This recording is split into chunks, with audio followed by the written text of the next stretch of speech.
Gəl Seyfə, gəl. Gəl gözündən gör sən necə xəyanət edir. Ахабе, такие дела хорошо знают.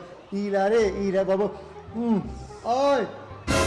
Öz gözündən gör. Bax.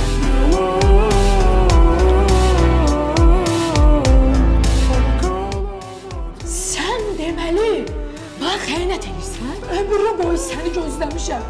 Ha? Bu idi nəticəsi? Ha? Sən bana belə xəyanət edirsən mənimlə. Sən sər-sərişə gedəndə mən sənin üstünə ətir vurdum. Sən indi gəlib burada başqa ətir vurursan. Sən o mənə vurduğum ətirə xəyanət edirsən. Hasan ona göre değilsen ha? Narahat olmayı bu azaridir. Ben bu hanımı beğendirirəm. Birine sağ olacağım akşam azar yine geleceğim evde. Narahat olmayı ki. Onda belə elə də, o qızı çox gözlətmə. Vur onun üstünə nə qədər ətir istəyir. Vur ay məhəbbətim, qoy qəşəng gətirirləsin. Sən xoş olsun. Narahat olma ki, sen bize ki. Kulturist. Vapşe sen kimsən ki, məhəbbətimin adına söz çıxarsan, ha? Sənə kim ixtiyar verir ki, onun işinə qarışırsan? Gəl, çıx qadama. Sən xəyanət yox, o